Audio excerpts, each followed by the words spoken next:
Well, let's go back to the tournament. So I assume you have the Aztecs beating Charleston in the first round. I do indeed, yes. And so how far along do you think the Aztecs can go? Can they make the Sweet 16 this year? I think so, and I'm going to talk about that potential round of 32 matchup against either Virginia or Furman.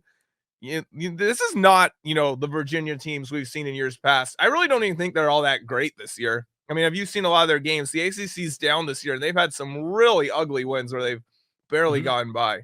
Yeah, I mean, it used to be that Duke and North Carolina, the ACC was like the basketball conference. And now, it's almost a second-class division. I mean, Duke came on late, but Carolina didn't make the tournament. Louisville was awful.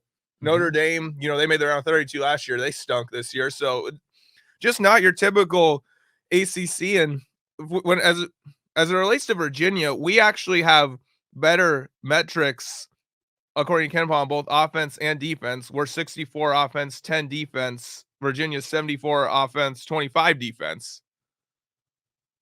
Yeah, so it's very interesting because I remember Virginia used to always be kind of like a San Diego State, like a heavy defensive team. But like you said, it's a down year for the ACC. So this is something. We had a couple of comments here. You want to take a few questions here? Yeah. Okay, let's see what we got. And this is, hang on a second. And we'll go here. And this is from Yuri Bolin. He's a former mayor candidate here in Poway. Okay. And Yuri says, 2020 was the year, but I believe Sweet 16 is quite possible. Great show. A respite from politics, John. Yeah. Yeah, I mean, Sweet 16 is absolutely possible. We're talking right now about, this is just Virginia if they win. I actually have Furman upsetting Virginia. And the reason for that is because Furman can speed Virginia up. We know the way Virginia plays. They play really slow. It's kind of boring to watch sometimes, honestly, how slow they play. They're the 360th out of 363 teams in Division I in tempo. So they're the fourth slowest team in Division I. Wow. Furman is just outside the top third in pace. So they can speed Virginia up a little bit, take them out of their game.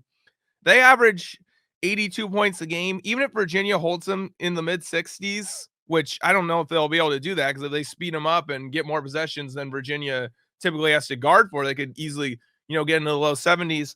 I don't think Virginia can keep up. I mean, since December 1st, they have only scored 70 points in 7 of their 26 games. Wow. So Virginia cannot play that kind of game. Like I said, it's not a good ACC this year. And you see Brandon here is saying that Furman has a little more experience. Yeah. Well, let's get, Brandon has a couple of comments. He goes, Virginia is a weak number 4. Yeah, I mean, their metrics are worse than us, and we're a 5. And Furman, he says Furman is a little more experienced. Yeah, he's absolutely right. This is a senior team for Furman. They got 5 seniors on their roster. And this is a team that last year in the Southern Conference Tournament Championship game, they took Chattanooga to overtime, and they lost on a buzzer beater in overtime. So they got that little motivation there, that chip on their shoulder, like, we got our hearts broken last year with a chance to get in. Now we're here. Let's take advantage of it. So that's why I like Furman for the upset. And you look at Furman, they're 33rd in offense. I mean, that's 20 spots worse than Utah State's 13. We have 3 wins against Utah State, and they're 183rd defensively, which is a lot worse than both Charleston and Utah State. So to me, I like Furman for the upset over Virginia, and then I really like our chances against Furman because these offense teams, they don't concern me with the way we play defense, especially lately.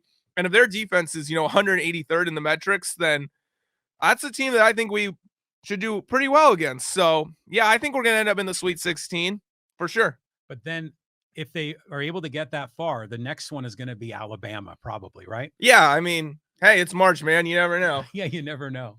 So it's interesting. I think a lot of people are seeing the Aztecs as a Sweet 16. A lot of the prognosticators nationally are seeing that. I think, was it John Rothstein said so? And I think even Eric, or what's the other guy's name? Katz. Andy Katz. Yeah. So I think he has the Aztecs going at least 2 rounds. But isn't it kind of weird to see Alabama as a premier basketball program? You always think of them in football. Yeah, it is. I mean, I think this year when they got to, when they first got into the top 5, it was the first time since Saban became Alabama's football coach that the basketball team was ranked higher. Wow.